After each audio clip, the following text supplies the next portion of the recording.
Excuse me, are you going to see the Watcher? Phaeton, at your service. I study the gods.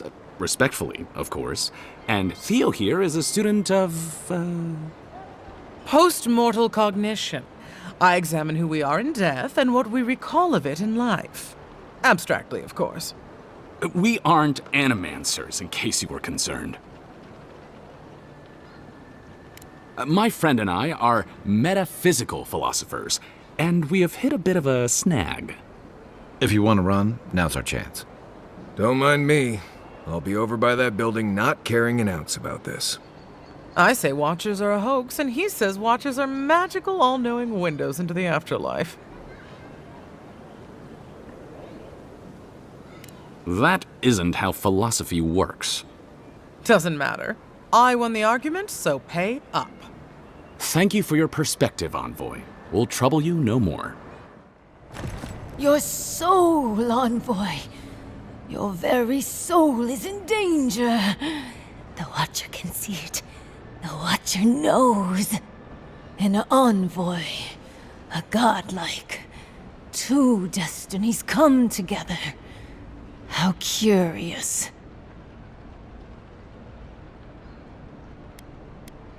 Few are burdened with two weights so heavy. The Watcher laments for you, godlike. Many fools who lack courage have called the Watcher such.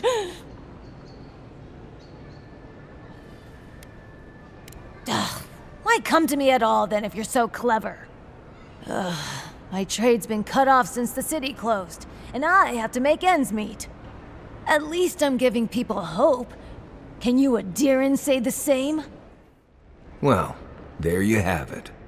So, Claviger Amon not only knew about the rebels, he also gave them access to a hideout in the cistern. None.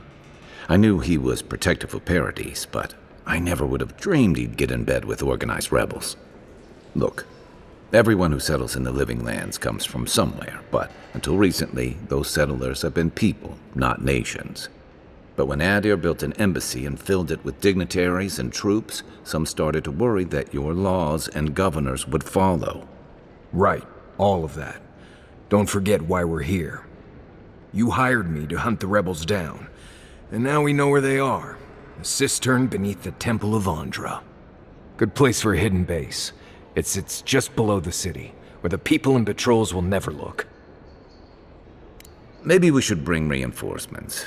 I bet Heelguard would be happy to spare some of his guards, if we ask nicely. They'd only slow us down. Besides, any fighting we do in the cistern will be close quarters. On to the Temple of Andra, then.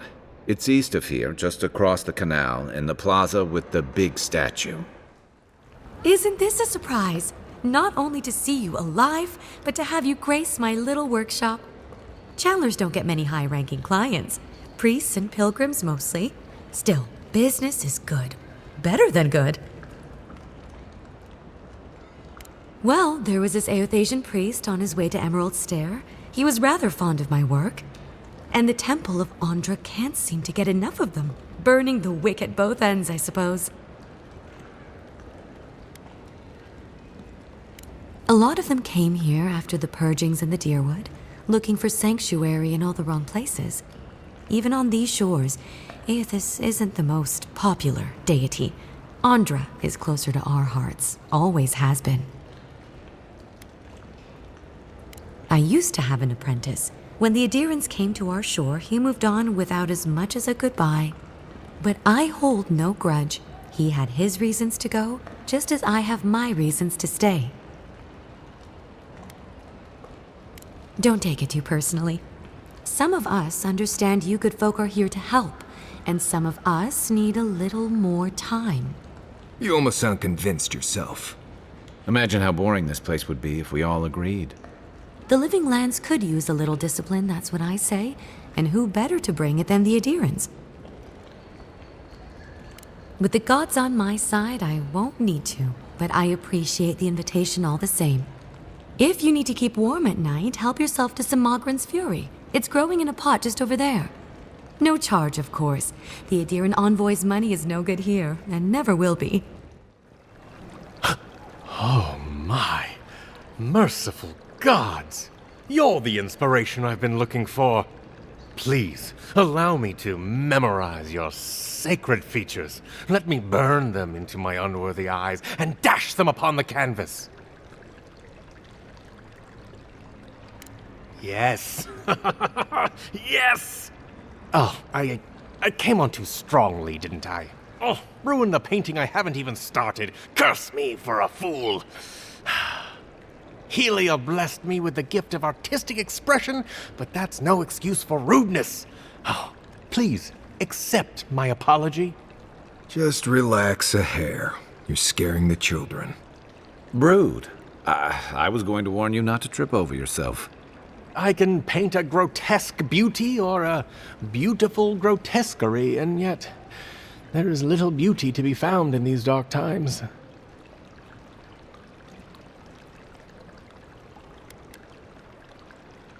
You live in the nether realm between beauty and horror, forever eluding definition.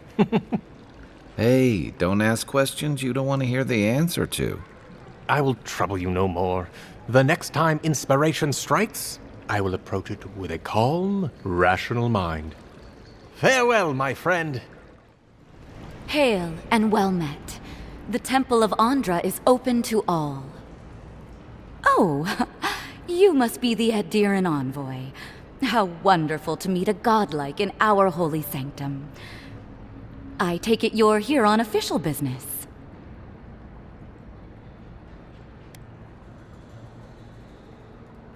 Only rumors, of course.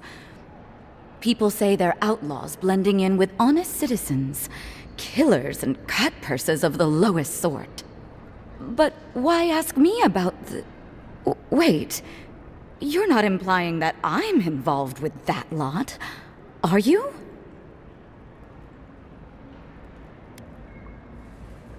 Envoy, you're describing most of the district, plus anyone with access to a robe. This has exhausted my patience. A temple is no place for an interrogation.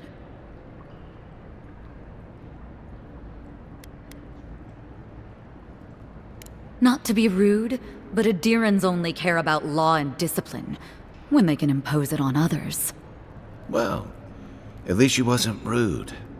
Why would anyone from Paradise trust the word of an Adiran, much less an envoy? That was you? Huh. All right. If you're willing to listen, then I'm willing to talk. Finally, some progress. Yes, I'm with the Resistance. We have a responsibility to defy your empire, to protect our way of life.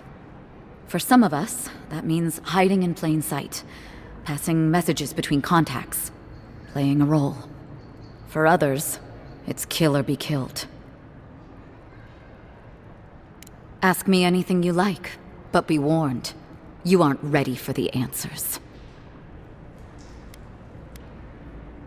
None of them are the Emperor's plaything.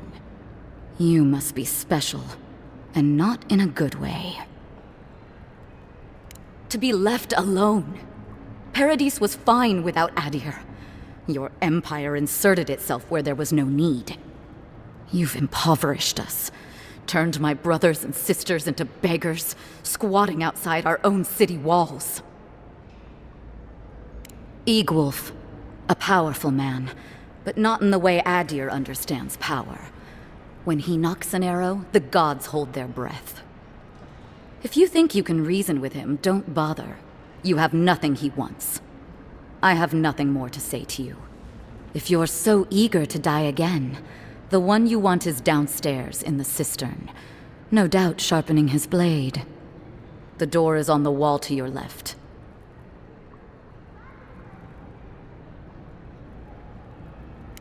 Work for you?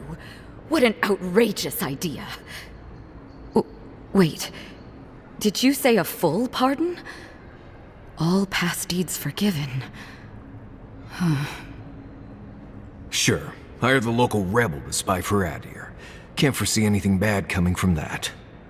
Either way, you found us.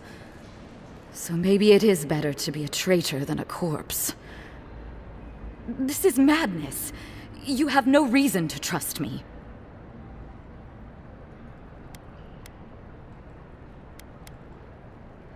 You are full of surprises, Envoy. I was wrong to underestimate you. You're as deceitful as they say. But I'll take the job.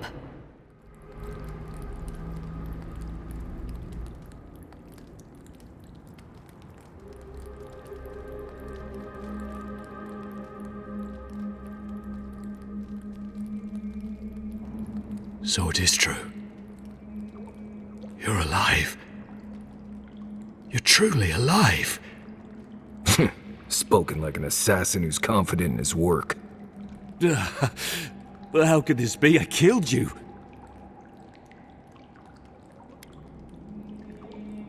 The whims of the gods are a mystery to us both. Stay your weapon, please. Hear me. Let me speak for Paradise. Then you can decide if we part as friend or as foe. Envoy, I killed you because the people of Paradise have suffered under the boot of Adir. Because it was not the ambassador's face that appeared to me in a dream, but yours. This was no ordinary dream. It was not imagination. It was communion. Your face was as clear in my mind as it appears to me now. You were standing under the sign of Adir. Your feet became roots and reached deep into the soil, wrapping round Ardra in the darkness. Dreams, visions, they can be confusing things. I took the vision as a call to kill you in the hopes that I might stop Adir from conquering this land. No. The gods spared you for a reason. And I have faith in the gods. I cannot imagine what the gods want for us, but you are at the center of it. The proof stands before me. There's definitely something. It's written all over your face. The only thing standing before us is a bunch of well-armed people. Let's take this slow. No sudden movements. The gods aren't finished with you yet.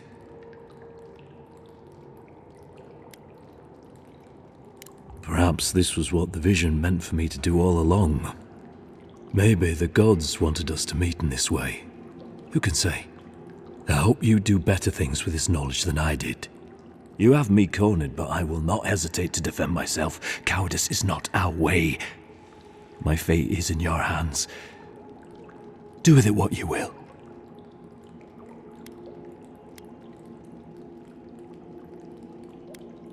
Normally, I'd say if someone tries to kill you once, don't give them a chance to do it again.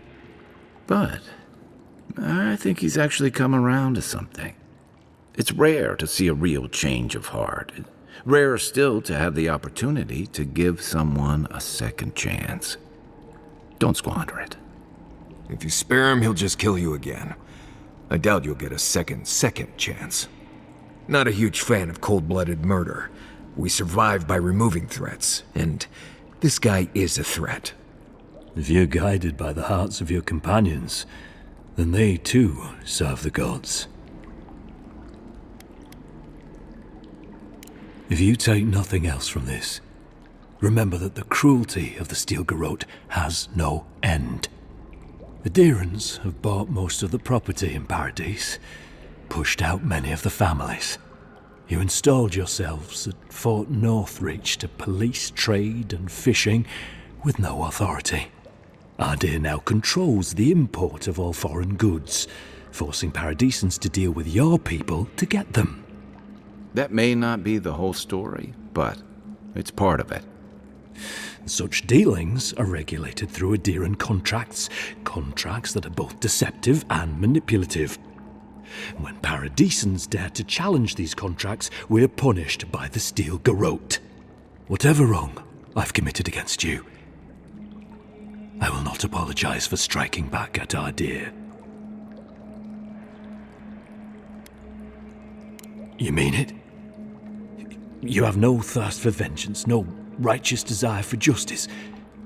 Not the path I'd take. But hey, I only get to die once. You're really letting us go?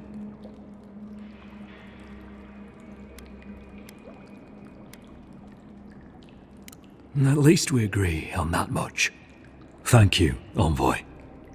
If our paths are meant to cross again, let it be in peace. Big mistake, Envoy. He killed you once. He'll do it again. When a warrior acts with honor, we mark the occasion with a gift, and in my case, an apology. Please, accept both. Free. The hair forgives. The tide ebbs on the placid shore. We learn. We twine. You know, it's harder to keep you alive if you keep setting free all the people who want to kill you. Relax, Marius. If he wanted the envoy dead, I doubt he'd send us away with presents. Not everyone warrants an assassination attempt, you know. You should be flattered. I'd say he can learn a thing or two from you. But I think you had him at a loss when you let him go. Me too, for that matter. Don't get me wrong, I'm impressed. Not many in your position would have let him walk away. I think the Living Lands has a way of wringing the tenderness out of those who survive it. Even though most of us come here looking for a second chance, it's rare that we offer one. Why'd you do it? Clever. Though I'm afraid he'll scurry off before you can learn much. I'm afraid we haven't seen the last of this conflict, though. Eagwolf isn't the only hothead in the Living Lands, and he's certainly not the only one with his hackles up about all you Adira newcomers. And Ludwig and the Steel Garrote are only making matters worse. Just that they're chafing at seeing a foreign empire bring foreign troops and foreign restrictions. Same as rebels everywhere, really. Your ambassador and the rest of the Adiran forces have been dragging the frontier, kicking and screaming towards order and civilization.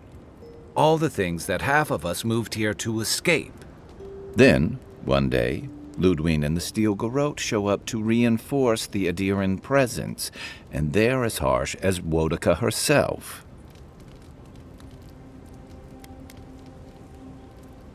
Could be both. It remains to be seen whether Ambassador Hilgard and Ludwig are rowing in the same direction. But I fear there's trouble on the horizon, especially if the Steel Garrote's tactics win out. Nice to know I'm in good company. Just thinking about Claviger Amon. I let him down. I've let a few people down over the years, but I did promise someone once that I'd do my part to look after all of us riffraff who've made a home here. My best chance of doing that is helping you investigate this plague and keep a lid on tensions. And, hopefully, fend off any future assassination attempts. The feeling's mutual. It's nice to share a campfire again. I think that's enough doom and gloom for one night, don't you? Sleep easy, Envoy. As best you can. It's not every day you get to deal with the person who killed you. And since you set them free, you get to deal with them again sometime in the future.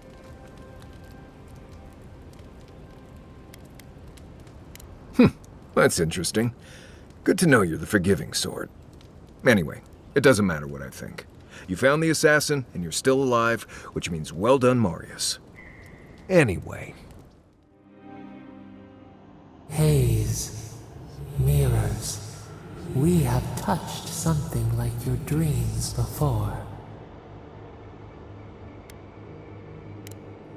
Our roots entwine, but we cannot linger here long.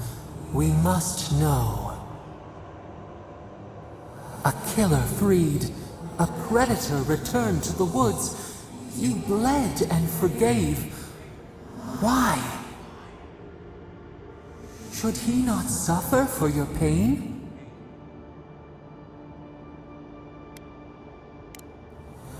passion for the snake.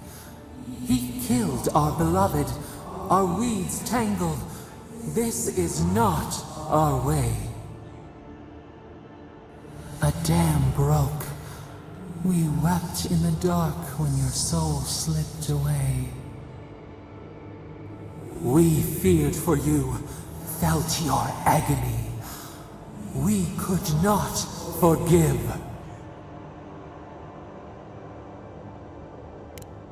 Petals disperse on the wind. Wake now. We have tending to do. Nice to see you again. How can Walter be of assistance? I'm sorry, I don't buy... That's it. That's my amulet. Daggerta gave me this. We had a fight, and she accused me of throwing it away before we left Deerwood. I did bring it with me, but I lost it while I was out, procuring more wares. I can't believe you found it. Perhaps, or perhaps our ship has sailed. Regardless, I'll know I have it. And that's enough for now. How can I even thank you? You don't know the weight you've lifted from my heart. Tell me, it was you who found the amulet, yes?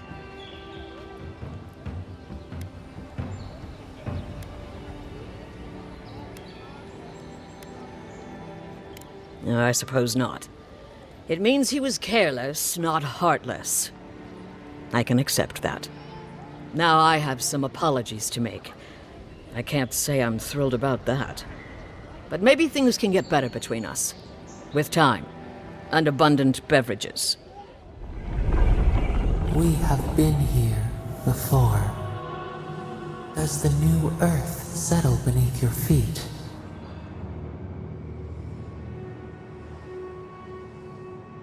They flee the roar of thunder. It shakes the birds out of the trees. Even now, they smell fear.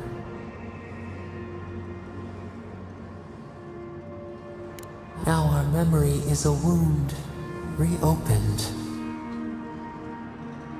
For generations, the Akita wandered the land, seeds in the wind. A storm had tossed them to our shores. They were branches without roots.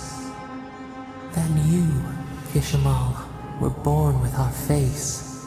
Our flowers bloomed in your hair. Your people saw a sign of greatness. You were chosen, deserving. They would demand that you earn it. The elders trained you not as a child, but as a paragon. They expected everything. They forgave nothing. The responsibility was like a stone. Help us remember, Kishimal. How did you bear the weight?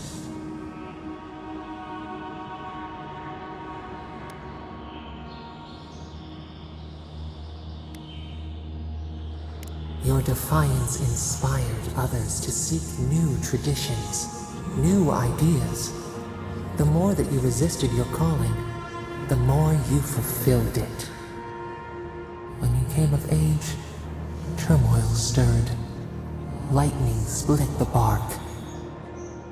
Some tired of their exile. They wanted to return to their ancestral lands.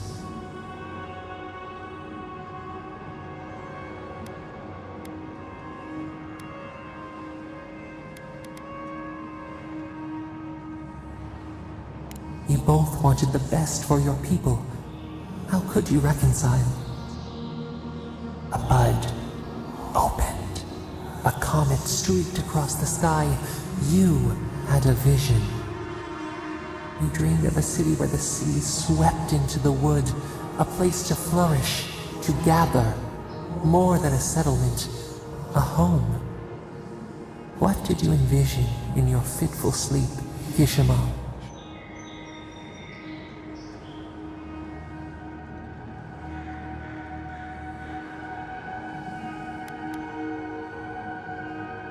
After years of hunger, the Akita deserved stability.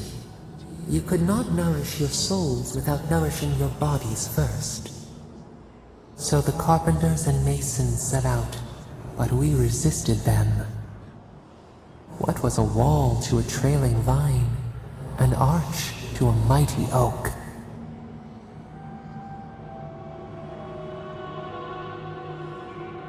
The Akita's fate hung by spider silk. You knew you must adapt. Months became years, and the people stood in awe of what they built. It eclipsed the lands of their ancestors. Its spires challenged the clouds. How did you feel as you gazed upon your masterwork? You could only rest for a moment. Your greatest trial awaited you.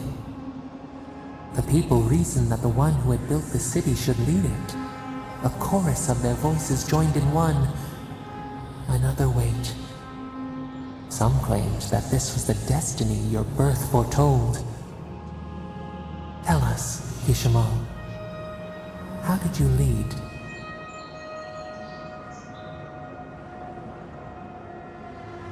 The enormity of your task humbled you. We should like that to be our way. In time, others came to understand your new season. They saw that mercy would bear fruit, that even their own hearts could change. So your reign passed, a year into an age. The seas rose and fell until one day, nothing. Silence. We see ash, devastation, a lifetime reduced to dust. We can remember no more, no matter how far we reach back.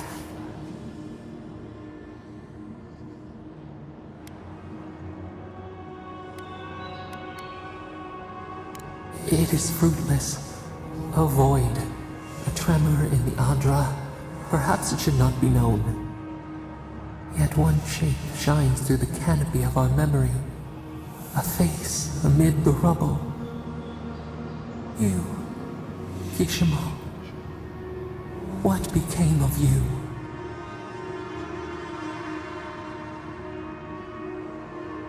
They wept with joy as they extracted you. A long night lay before them, but the leader they loved remained.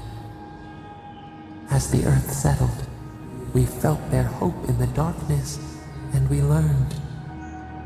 We twine together. We reach for the sky. We grow. We grow. We grow. Welcome. Please stay a while. May the Burned Queen watch over you. You had me at welcome and lost me at Burned Queen. Pray, she never hears you. Wodaka forgets little. Come to pay your respects at the shrine, envoy? Praise you. I was hoping the Emperor would send more hands to help. These lands are in dire need of order. Just look at the state of this shrine. To show fealty to Wodaka is to show fealty to our homeland.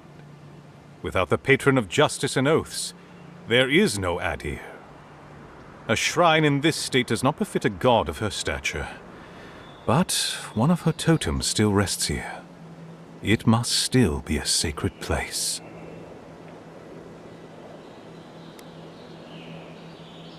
This is the Living Lands. No shortage of heathens and imbeciles, I imagine. Anyone who truly revered Wodaka would have maintained this shrine properly. Fortunately, my commander agreed to let me take charge of restoring both the shrine and the totem. I've been posted here ever since.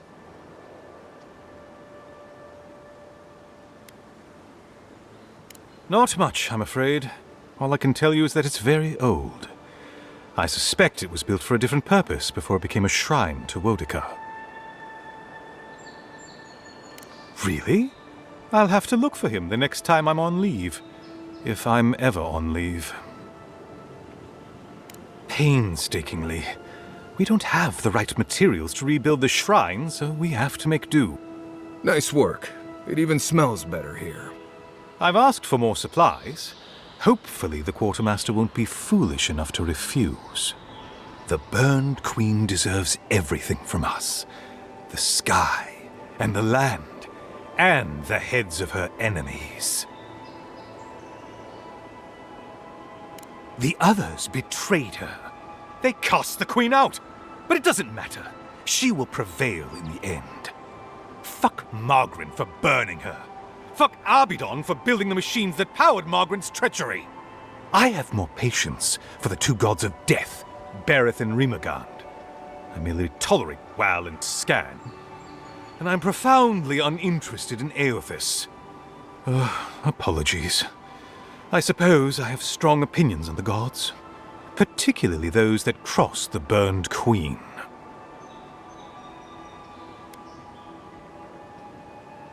I don't know. I've been wondering that since you approached me. Your features are unique. If you're fortunate, perhaps you'll be revealed as a godlike of the Burned Queen.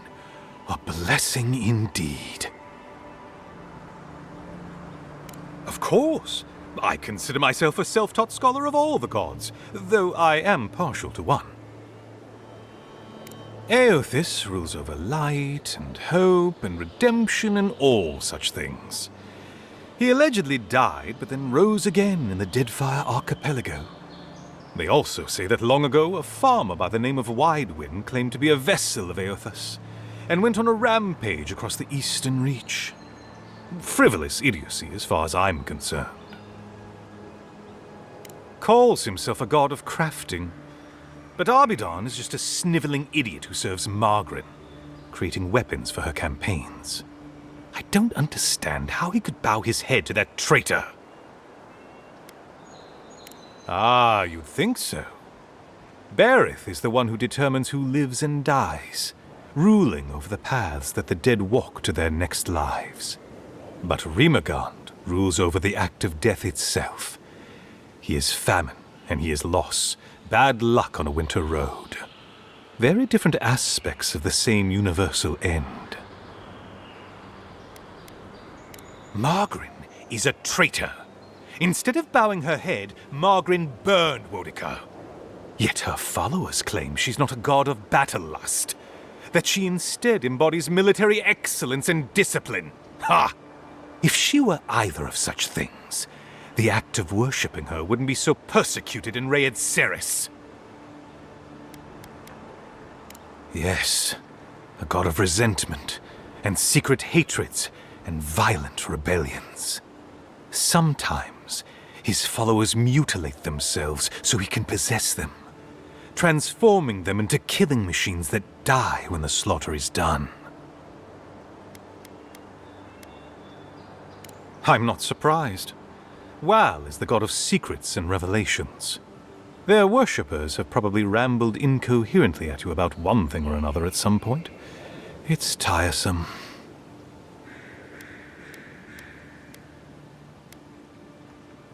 Of course. Goodbye. Wait! You have an important mission, Envoy. Before you go, take the totem on the altar with you. I feel you should have it. Perhaps it will grant you the Burned Queen's grace on your journey. I will await its return. Be careful, godlike. Runid has such power.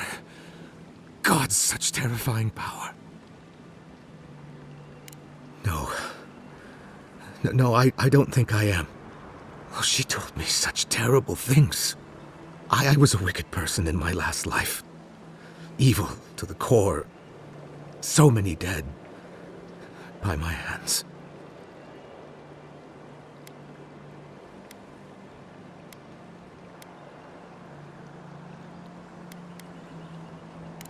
I suppose. But that doesn't change what happened. Entire families destroyed by me. Look, I just want to go back home. to the farm. How can I possibly face anyone now, knowing what I know? I keep telling myself that that person, that murderer isn't me, but they were. They are.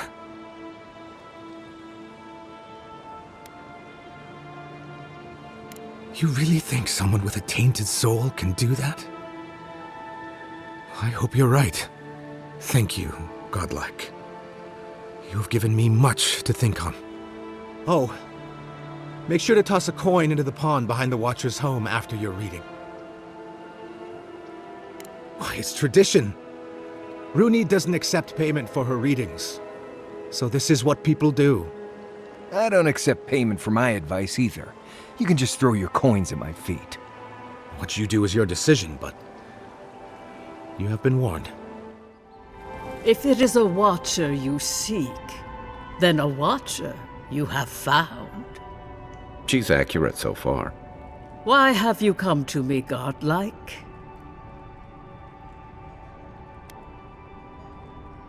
Help? No.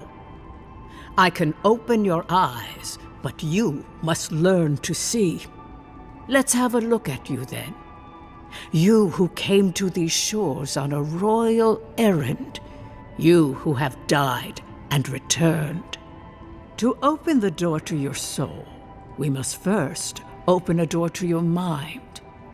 Now repeat after me. I stand on the shore between here and beyond. Very good. Spoken with conviction. I dip my toe into bottomless depths. The lake is a mirror. The mirror is a door. And the door stands open. A door? A garden gate? Impossible. Someone is here with us? How? Who are you? What are you? Show me what you are. A hand knocks on our bark. Do we answer? How can they see?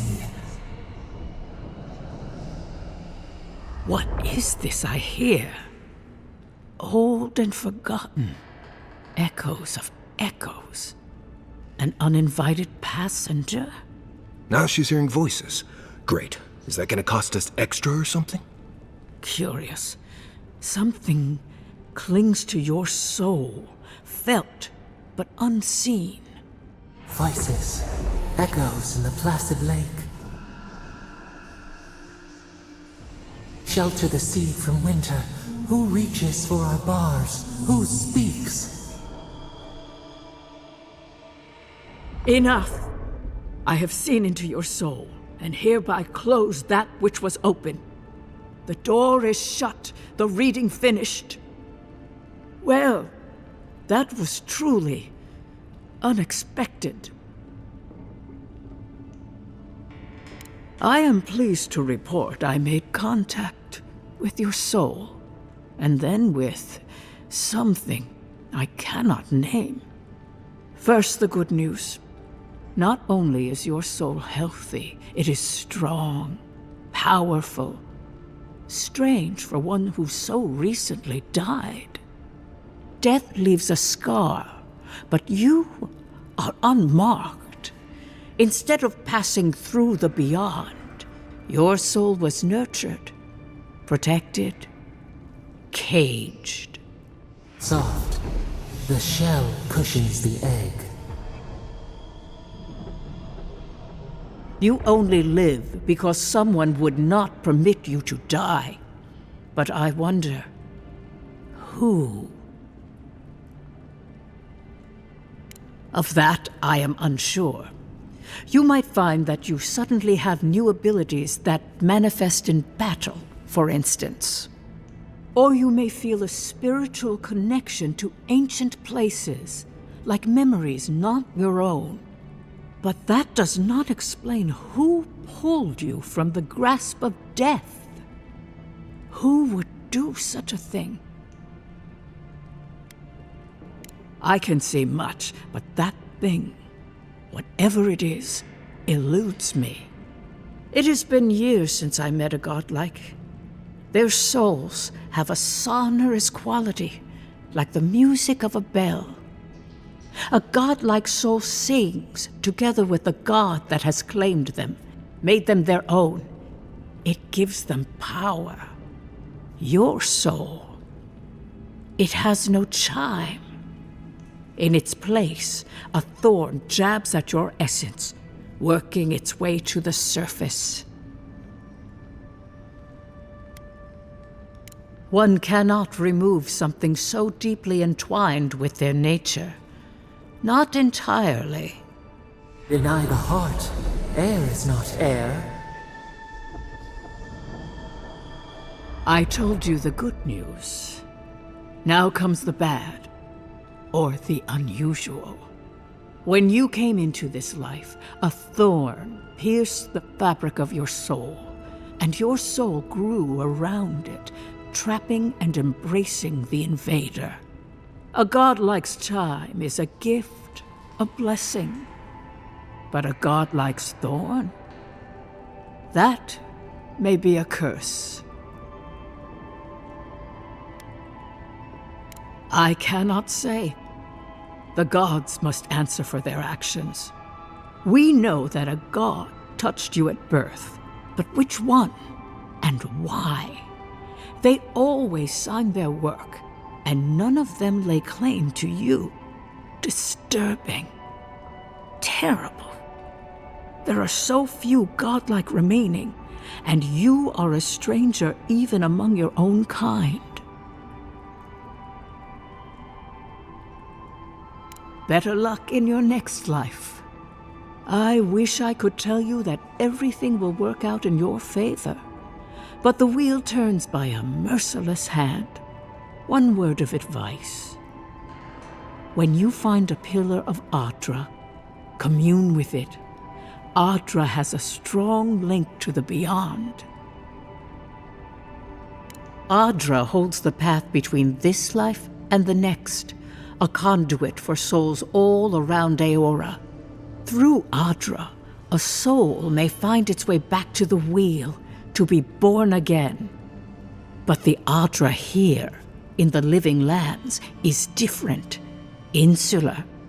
It connects only to itself, twisting vines, essence warping into essence.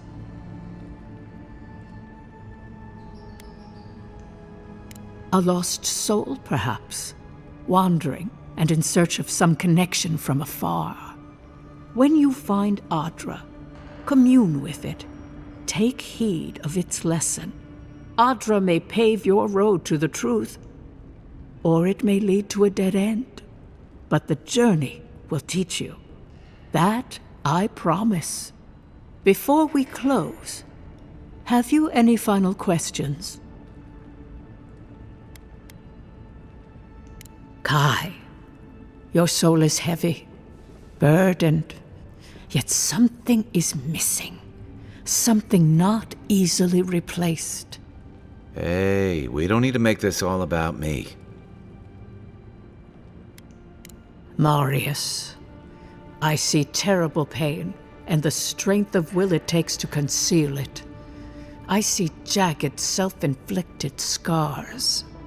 Right. I could see that too if I don't get out of here soon. The city is full of desperate people in search of hope and willing to pay for it. But to answer your question, no, I have never met another like myself. As you understand the word, yes, you fell into death, and a guiding hand lifted you back onto your feet. That guiding hand, whatever it is, must be what brought you back to life at Liviana's. Your soul is healthy, but it is also a mystery beyond my sight. For us both, I assure you. Glad someone got something out of this. Safe travels, godlike, and thank you for the glimpse at your wonderful soul. I will pray that your next turning of the wheel is uneventful.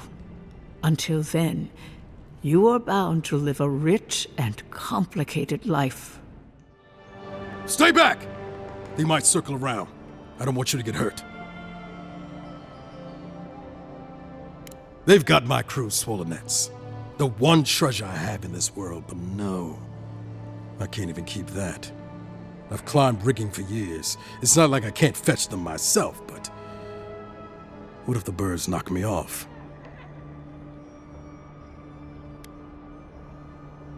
Their medallion, small, nothing valuable. Sailors in my, alliance. Make them to identify themselves. You're that envoy, aren't you? The one who was, killed in the street. Yeah. I guess you've dealt with worse. I start looking in high places around the shantytown.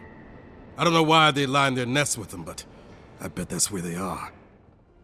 Finally, another customer. Come in. Oh, it's you. No, I'm just not used to seeing people like you. I would have swept if I'd known you were coming. An unpretentious godlike. The Living Lands really does have everything. Anyway, what are you having? No offense meant, but I need to keep this area clear. Please step away. If you must know, I am searching for an item of great import. Life and death, you might say, if you ask my wife. I seem to have lost my wedding ring down the latrine. It simply must be around here somewhere.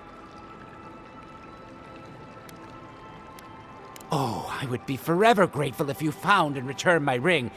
You would save me from a night in the shed, for sure. Ah, there you are. Have you found my ring, perhaps? Indeed, that's the one. Please, give it to me. Thank you so much, my friend. You have no idea the favor you've done for me. Gods go with you. Any luck with the search? Well, not the gods. Thank you. Let me see them. Don't worry, I will. In fact, you can have mine. It's enchanted.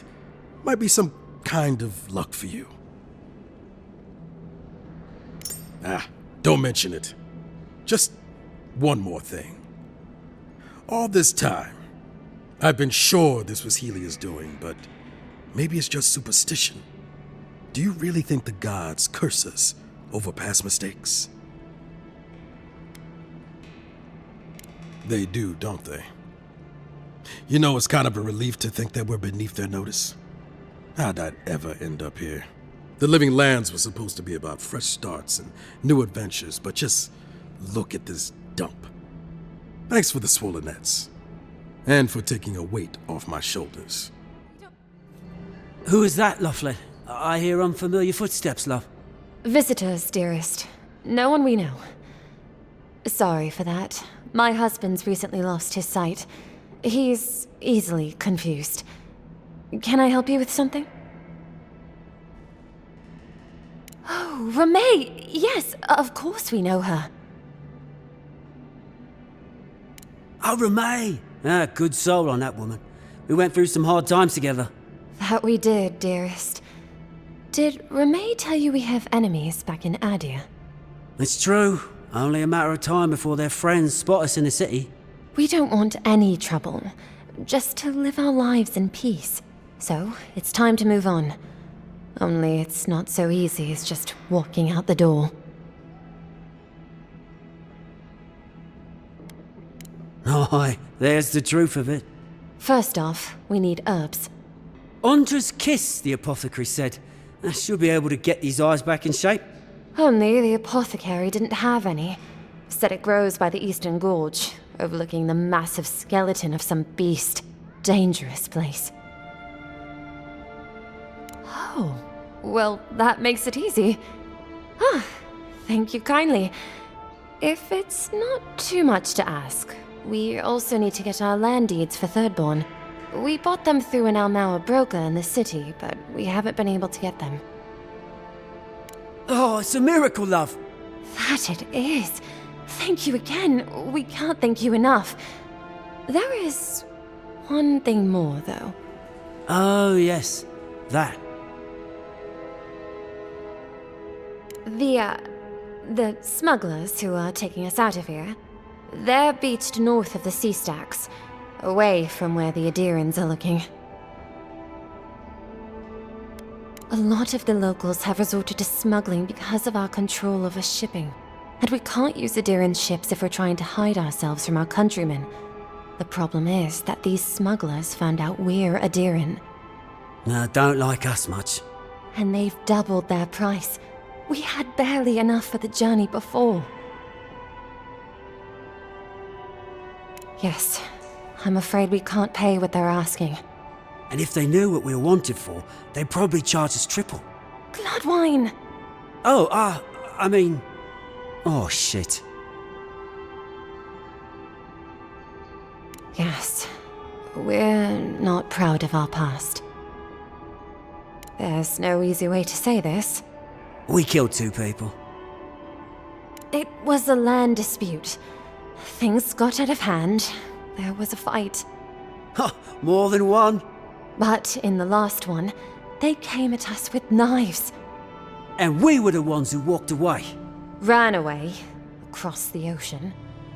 If everyone in the Living Lands had to answer for the mistakes of their past, this island would be as empty as the godless left it. Not everyone sees it that way. And now we spend our days praying to Scan that Captain Alfear of the Steel Garrote doesn't find us.